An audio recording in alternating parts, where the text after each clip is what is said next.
Good afternoon. My name is Paul Harrietha, and I'm the Chief Executive Officer of the OMERS Sponsors Corporation. Now, on behalf of the SC Board and Management Team, I would like to welcome you to this afternoon's session. Your participation is greatly appreciated. We have a lot to cover over the next hour or so. We will begin with providing a brief overview of the Comprehensive Plan Review, with a focus on the financial and other factors that have prompted the process. We will then introduce 6 potential plan changes that have been approved by the Board for consultation with key stakeholders, including participating employers. After that, we will outline the potential impacts that the proposed changes will have on both plan sustainability and our members' pensions. And finally, we will introduce our supporting communications plan with a focus on stakeholder engagement. Just to set the stage, I thought I would provide a summary of some key points that we will be expanding on today, beginning with 2 fundamental questions. Why is the SC conducting the review, and why is the SC conducting the review now? Well, the SC is conducting the review as a matter of good governance and plan stewardship. The Board is responsible for assessing the plan's health on a regular basis and proposing appropriate changes to both benefits and contributions. Despite strong recent results, OMERS remains financially vulnerable. And like all major pension plans, we face a number of realities or headwinds that are beyond our immediate control. Left unchecked, the cost of the current plan will rise steadily over time and substantially under some scenarios. If adopted, the possible plan changes will dramatically improve plan sustainability and affordability over time, and all benefits accrued or earned before the effective date of any changes are preserved. In no cases will pensions and pay be reduced. The Comprehensive Plan Review was also requested by a number of sponsors last year when we ran consultations on the possible introduction of modified inflation indexing, a form of conditional indexing. We are conducting the review now because of the financial realities that we face and have faced for some time. 2017 was an extremely busy and, I'm pleased to say, successful year for OMERS. Our net return for the year was an excellent 11.5%, which increased our total net assets to about $95 billion. That's obviously positive news. But despite the recent results, the plan remains financially vulnerable to longer-term pressures that are beyond our control. For starters, we haven't fully recovered from the 2008 market meltdown on a smooth basis, and we still have a funding shortfall of about $5.4 billion on a smooth basis. One of our sponsor organizations recently stated that no other plans are doing as well as OMERS. Well, unfortunately, that's not the case. As you can see from the table, we are the only one of our peer plans that is currently underfunded. Moving left to right across the top of the chart, you see that we have a current deficit of about $5.4 billion compared to HOOP, for say, at the other end of the spectrum, who has a surplus at the moment of $13.2 billion. We also have the highest discount rate among our peer plans. And the higher the discount rate, the lower the liabilities in the short term, which implies that we're allocating more risk to future generations. If we were to adopt a discount rate that was more in line with our peers, our deficit would be closer to $10 billion or more. The goal is to reduce our discount rate to 5.75% by 2025, which is a positive development, but it will still leave us with the highest rate in the group and one of the highest nationally. This exhibit helps to put our recent improvements into context.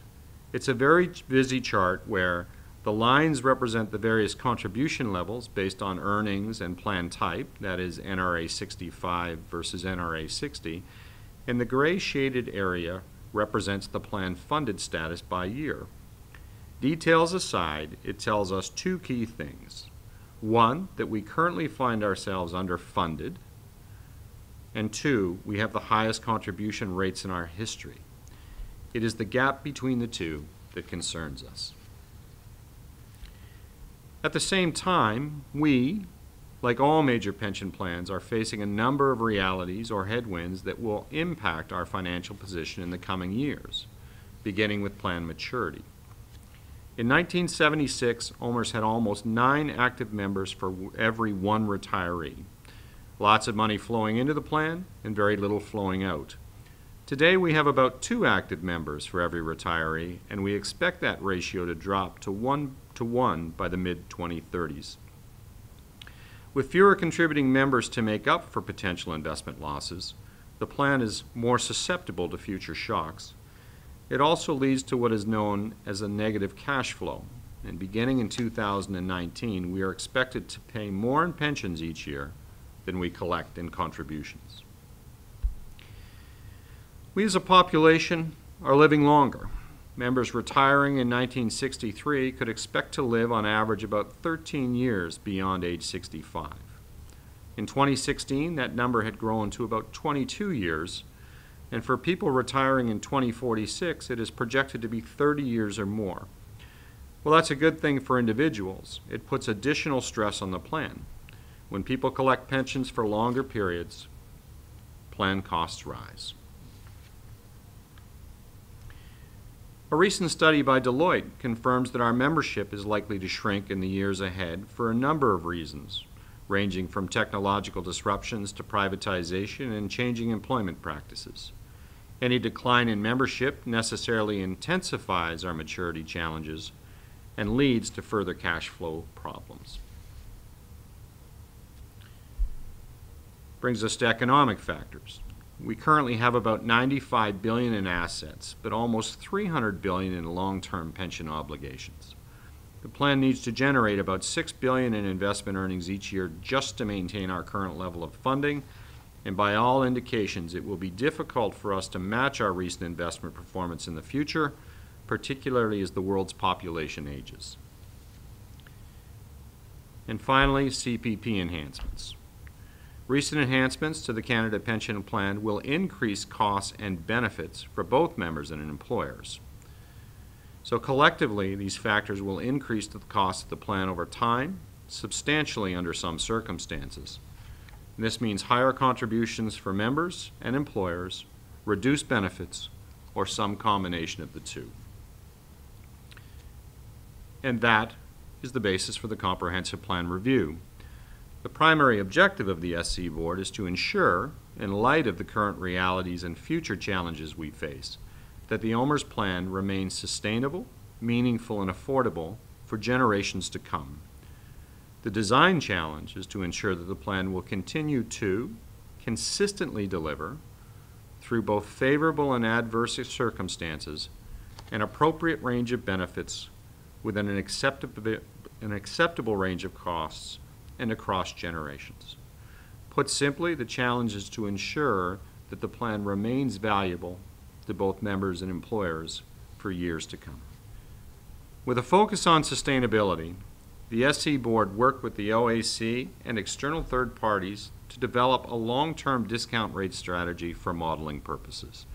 That is to adopt a discount rate that better reflects the long-term risks, realities, and challenges we are facing as a maturing plan.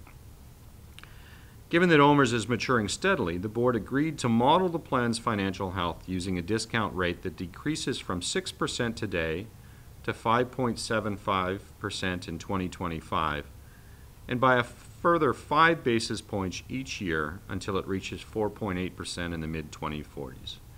This approach seeks to balance the funding risk between generations.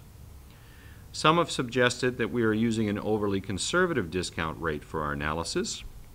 We will point out that there is precedence. The Ontario Teachers' Pension Plan currently uses a 4.8 discount rate for current funding purposes, and also the rate was developed by independent experts and aligns closely with the long-term rate that the OAC has established under a couple of parallel initiatives. The upshot, all else being equal, is that a slow and steady decline in the discount rate increases the normal cost of the plan, that is the cost of providing the benefits earned under the plan, from 17.4% today to 22.5% in 2050. Our modeling shows that the cost of the plan will increase steadily over time to a point where it exceeds the maximum contribution limit under the current funding management strategy that guides plan design and funding.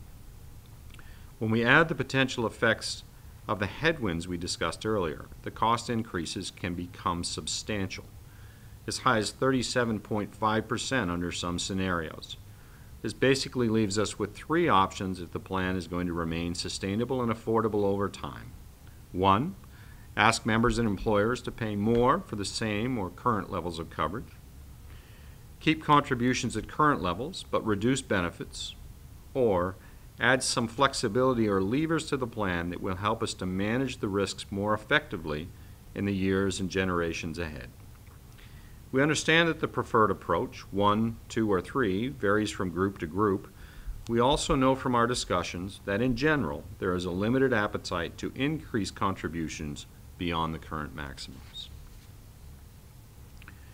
Responding to direct proposals from a number of sponsors during our initial consultations around the possible introduction of modified inflation indexing in early 2017, the Board agreed to make the current plan review as comprehensive as possible. It considered a full range of possible concepts and changes as outlined on the slide. Everything from the reintroduction of a career average formula to the adoption of an innovative flat accrual rate that would enhance lifetime pensions for lower paid members at a cost, while reducing lifetime pension contributions for higher paid members. These concepts were presented to sponsors in late 2017 and early 2018. Based on the direct feedback provided by the sponsors during these consultation sessions and extensive financial modeling conducted by our third-party advisor, the Board was able to narrow the possible plan changes to the 6 identified here. The goal and challenge was to find an acceptable balance between possible gives and takes, and the word concession has been used with equal passion by both employer and employee representatives. For example, making participation for non-full-time members mandatory adds permanent cost to the plan, but the prospect of adding up to 90,000 new part-time members will help to address our maturity issue. The introduction of conditional indexing, on the other hand, removes the certainty of all members receiving full annual pension increases in retirement, but contributes significantly to the plan's longer-term sustainability, which is in everybody's best interest. With that in mind, let's take a closer look at the possible options that are on the table for consideration. The first change was prompted by enhancements to the Canada Pension Plan beginning in 2019. As it stands, the OMERS plan provides a benefit equal to 1.325% of best average earnings up to the 5-year average year's maximum pensionable earnings, or YMPE, plus 2% of best average earnings above the average YMPE, multiplied by your years of service to a maximum of 35 years. The YMPE is simply an amount set by the government each year to determine maximum CPP contributions and benefits. In 2018, it's $55,900. Together with current CPP benefits, OMERS will provide a maximum pension of 70% of earnings, assuming a 35-year career. Under the enhanced CPP plan, benefits and contributions are set to increase, which is why the Board is proposing to integrate OMERS with the higher CPP limit, known as the year's additional maximum pensionable earnings, or YAMPE. Once the enhancements are fully implemented, the YAMPE will be equal to 114% of the YMPE. The result is a higher combined benefit at all earnings levels without imposing the full contributions associated with the CPP enhancements. As you can see from the chart, integration with the YAMPE will produce gross replacement rates of about 80% for somebody earning $50,000 annually and 74% for someone at the $150,000 earnings level. In both cases, benefits increase. Now, this example assumes that the CPP enhancements are fully implemented That is, they assume that the member has 35 years of service beginning in 2025. The second proposal is to remove the 35-year service cap that we just mentioned. This would allow those members who opt to work beyond 35 years to accrue a larger pension, but only to age 71 under current tax rules. Obviously, the member would have to continue to make contributions, but would continue to attract matching employer contributions in the process. This proposed change adds some flexibility to the plan and addresses some of the employment patterns and longevity issues that we are seeing. The third possible change, revised early retirement, is prompted largely by demographic changes and increasing longevity. The average member currently joins OMERS at age 37 and has 11 years of service. As such, fewer and fewer of our members will qualify for unreduced early retirement benefits in the future, but are required to pay for them nonetheless. The data also confirm that fewer members actually choose to retire on their earliest unreduced retirement date. Under the proposed plan change, members will still be able to retire with an enhanced benefit after 30 years of service or 90 points, but will have to wait until age 60 to collect a fully subsidized pension. Members can elect to retire as early as age 55 and receive an immediate pension, but they will receive the actual or unsubsidized pension amount if they do. It's important to remember that, if adopted, the change will apply to only that portion of the member's service that they earn after the effective date of the change, January 1, 2021 in this example. Let's consider a 57-year-old member who retires on January 1, 2023, 2 years after the effective date of the change, and with 30 years of service. In this case, the new rules would impact only the last 2 years of her service, that is, service after the January 1, 2021 effective date. Put another way, the pension earned during the first 28 of her 30 total years would remain unreduced. Given that she retires before age 60, the remaining 2 years would be reduced on an actuarial basis. It is about 5% per year for each year she retires before age 65. It's complex, but if we do some quick arithmetic, she will receive a 40% reduction, 5% times 8 years, on what amounts to 6.6% of her total pension. The rest remains fully unreduced. So her lifetime pension is reduced by about 2.6% at the end of the day. The next changes have both been considered by the SC for some time now. As already discussed, mandatory participation for non-full-time members recognizes emerging workforce trends and promotes broader DB coverage.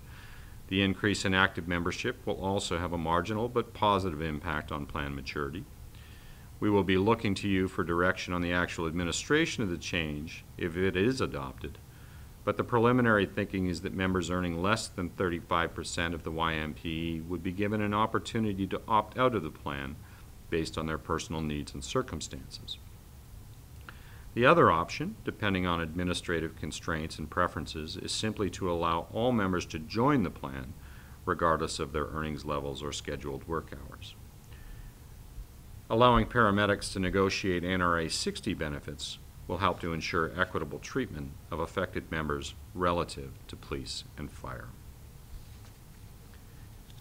Finally, the Board is considering the possibility of replacing guaranteed indexing with conditional indexing for service earned after the effective date.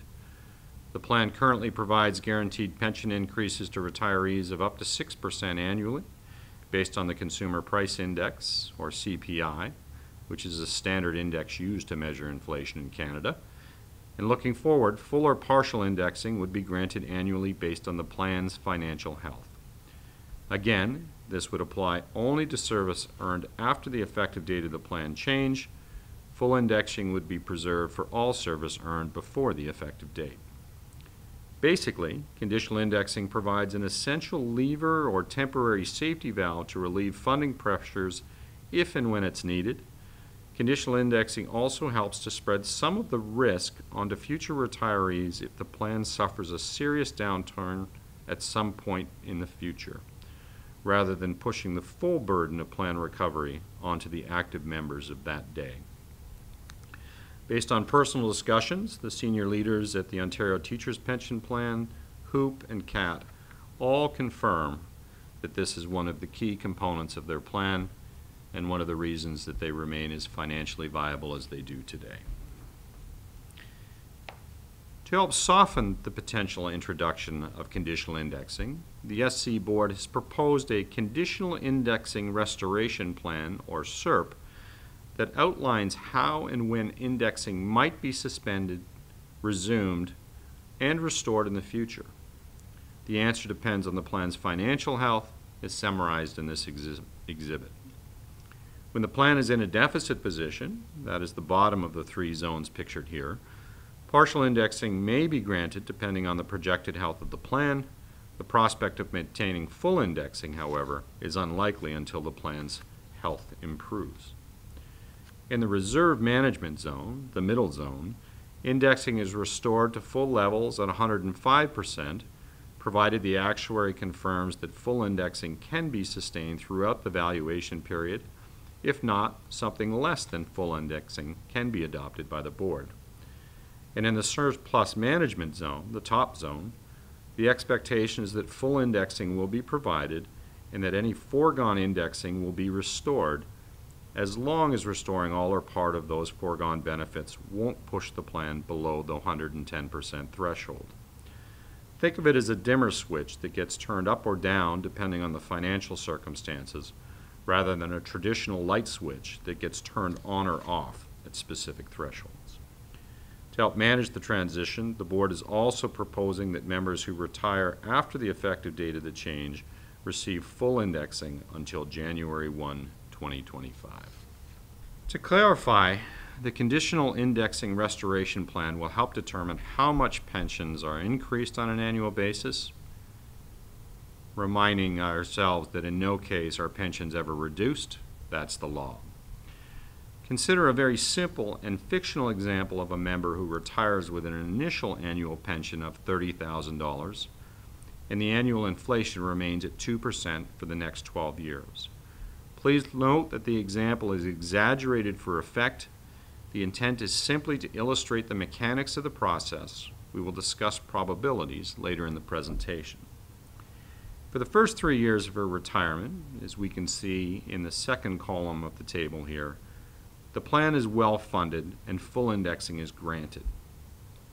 Her pension increases by 6.12% on a compounded basis, which translates to a total dollar increase of $1,836 over the 3-year period. At the end of the 3 years, the plan suffers a serious negative event and the funded status drops to 90%, a drop similar to what was experienced in 2008. During this 2-year period, no indexing is granted, so the member continues to receive an annual pension of $31,836. In no case is her pension reduced. Thanks in part to the withheld indexing, the plan recovers miraculously over those next 2 years. And at 105% funded, the board determines that it can provide 50% indexing for the next 2 years, which increases the member's annual pension from $31,836 to $32,479. And then moving to the last column, for the next 5 years, the plan is in a strong surplus position, and it is determined that full indexing can be provided. Over this extended period, her pension increases by 10.3% on a compounded basis, which increases her annual pension by $3,345 to $35,824. If the plan remains healthy, there is also an opportunity to restore some of the indexing withheld during the difficult times, or to use the excess funds to provide other plan improvements on either a temporary or a permanent basis. Now that we've reviewed the proposed changes, let's consider the potential financial impacts at both a plan and member level.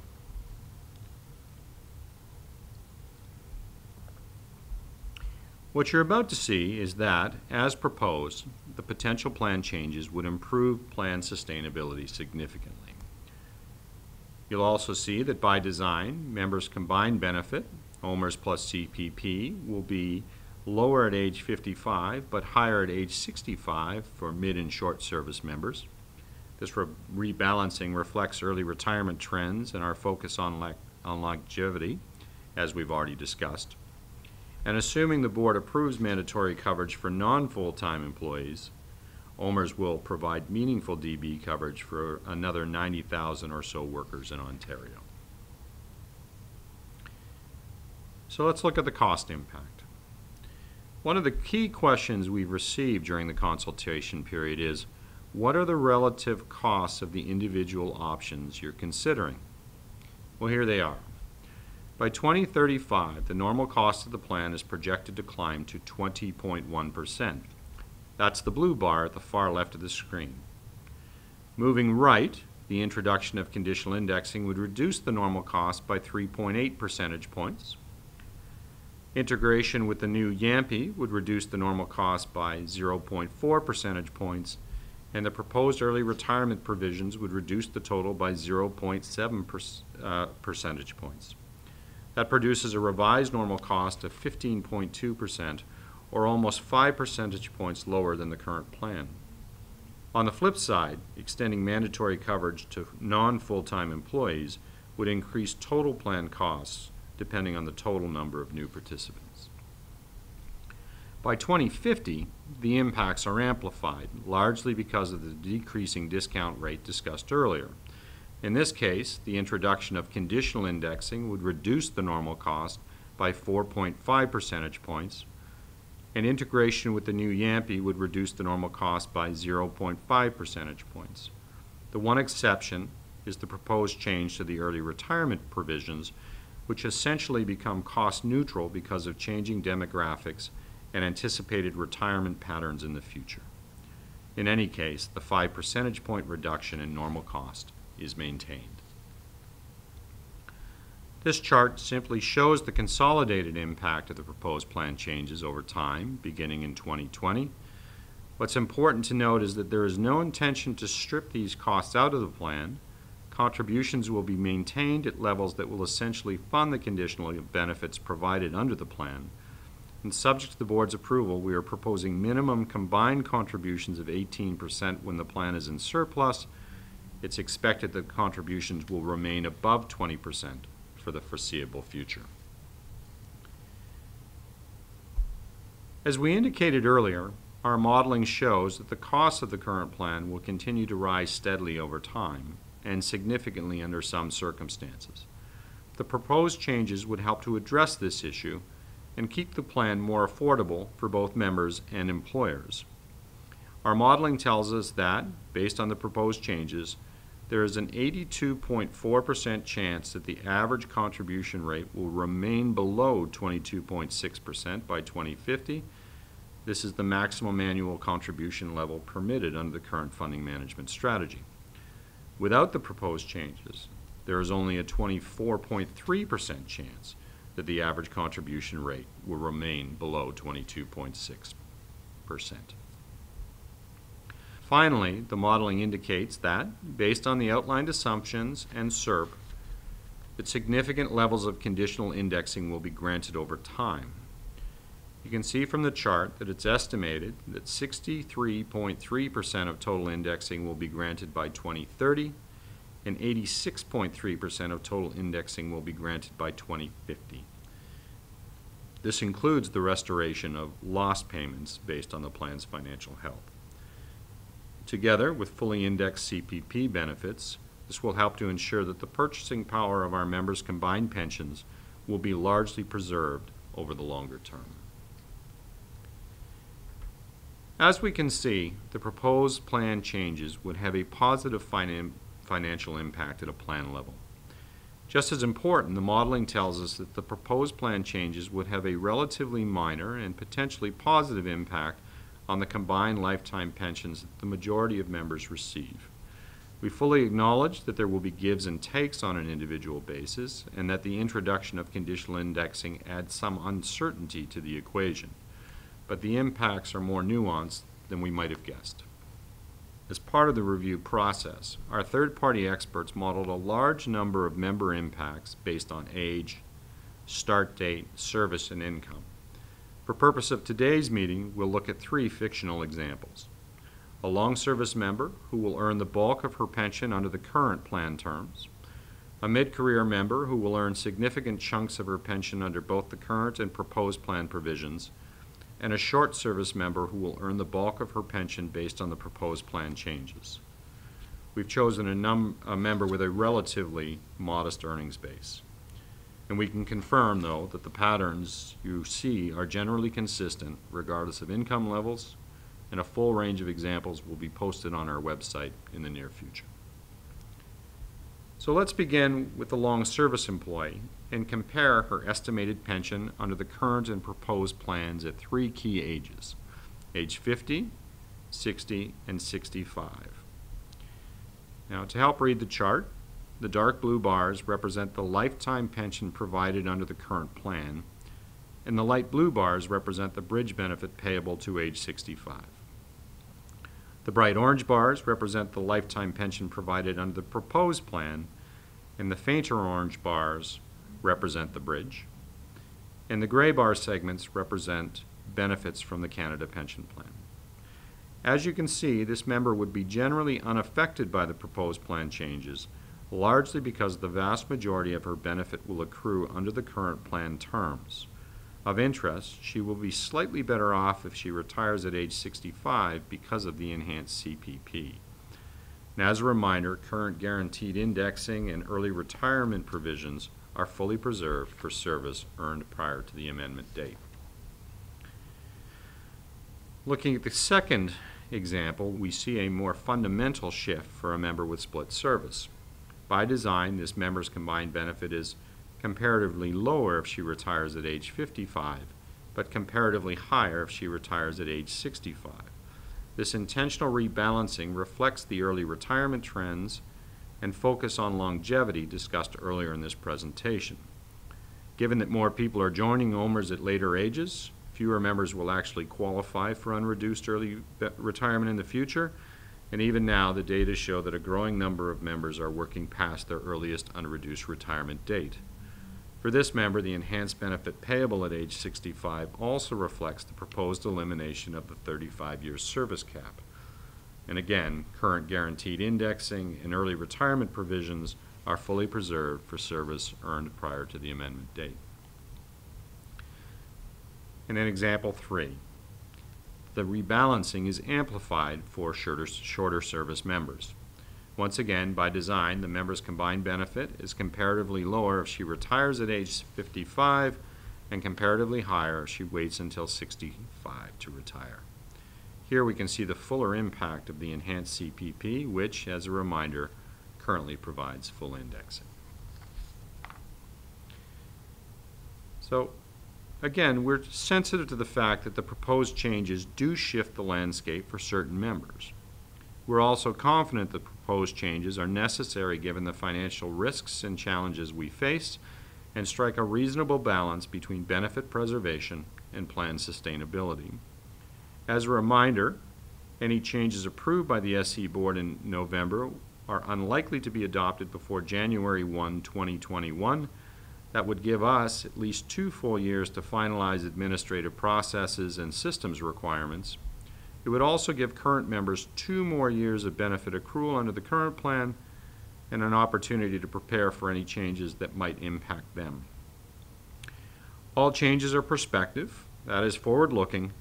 They would apply only to service earned after the effective date of the change, and as such, the plan changes would have no impact on current retirees and those who retire before the effective date of the plan changes, if any, and marginal, if any, negative impacts on longer service members. Looking forward, new members will generally earn higher combined lifetime pensions. Our intent in the very near future is to discuss the proposed changes with our stakeholders and to gather essential feedback that will help the board make informed decisions at its November board meeting. So there's nothing really new here.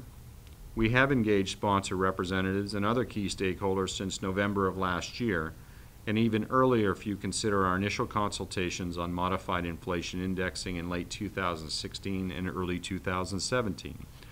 As you're aware, we distributed a member bulletin via email in June to introduce the proposed plan changes and to promote other sources of information, including the new SC website. We've been posting general information to the OMERS SC website since March of this year, predominantly for the interest of sponsors, and as expected, traffic has spiked in recent months, particularly with the communication of the potential plan changes directly to plan members. The site will serve as the central source of plan-related information between now and November. It also provides a question submission facility. We expect to post the financial and member impacts over the next couple of weeks for easy reference. We imagine this information will be of particular interest to members and will help to answer some of the questions that members have been asking. We've also launched, albeit very softly, an SC Facebook page. We expect to use this platform to drive additional traffic to the SC website over the next couple of months and to help ensure that all members receive timely, accurate, and consistent information. In addition to these forums, we have a number of events planned over the next few months, including a series of member webcasts. We will do our best to keep you fully informed. At the very least, you will receive advanced copies of all materials distributed to members. Additional meetings, media, and channels will be adopted if necessary during the consultation period. The overriding goal is simply to equip the SC board members with the information they need to make informed decisions at their November meeting and to identify how we can enhance the communication experience for members and other stakeholders in the future. That brings us to the close of today's session. We invite you to visit our website at www.omerssc.com for additional information. On behalf of the board, I want to thank you for your interest and support. Please enjoy the rest of your day.